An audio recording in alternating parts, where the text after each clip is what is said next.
नमस्कार. Creative एज्युकेटर्सच्या YouTube चॅनलमध्ये आपलं स्वागत आहे. मागील भागात आपण 1720 मध्ये बाजीराव प्रथम पेशवेपदी आल्याचे पाहिले.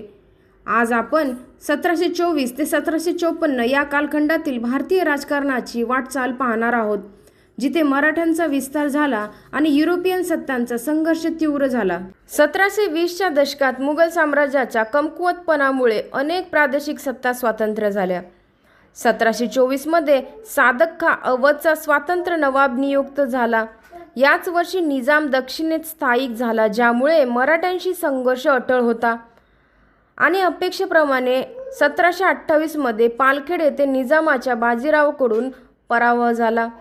या विजयामुळे माळवा व बुंदेलखंडात मराठ्यांची ताकद वाढली.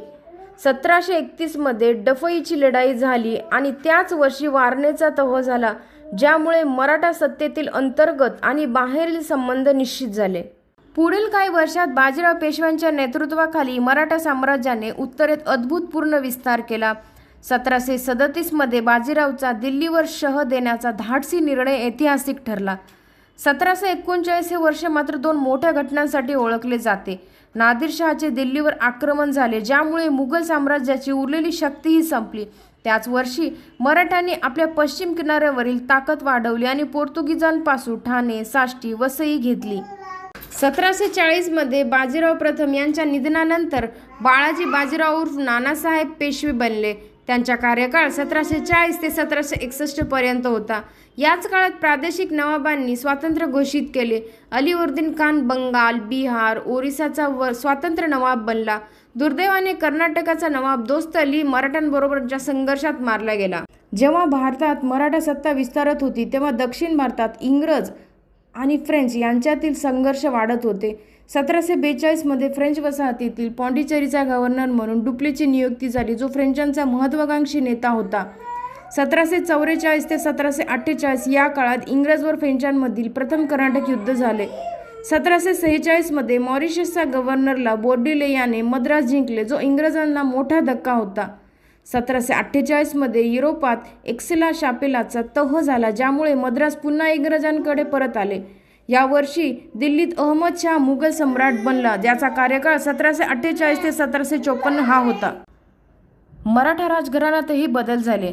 1749 मध्ये रामराजा मराठ्यांचा छत्रपती बनले.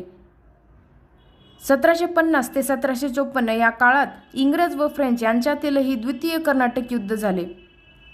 1751 मध्ये क्लाइव्हने अकार्ड जिंकले व चंदासाहेबापासून मद्रासचे रक्षण केले, जो इंग्रजांसाठी महत्त्वाचा विजय ठरला. 1754 मध्ये फ्रेंचांसाठी हा मोठा धक्का होता, कारण त्यांचा प्रभावी गव्हर्नर डुप्ले परत गेला. त्याच वर्षी दिल्लीत आलमगीर द्वितीय मुघल सम्राट बनला. याचा कार्यकाळ 1754 ते 1759 हा होता. 1724 ते 1754 या काळात मराठा सत्ता बाजीराव आणि नानासाहेब यांच्या नेतृत्वाखाली शिखरावर पोहोचली. परंतु त्याच वेळी युरोपियन कंपन्यांनी, विशेषतः इंग्रज आणि फ्रेंचांनी भारतीय राजकारणात खोलवर पाया रोवायला सुरुवात केली. पुढील भागात आपण 1754 नंतरच्या निर्णायक घटनांकडे वळणार आहोत, ज्यात 1761 मधील पानिपतच्या तिसऱ्या युद्धाचा समावेश असेल. आजच्या भागासाठी एवढेच. 1757 हे वर्ष भारतीयांसाठी एक भयानक वळण ठरले. क्लाइव्हने केलेल्या प्लासीच्या विजयामुळे इंग्रजांनी बंगालवर पाय रोवले.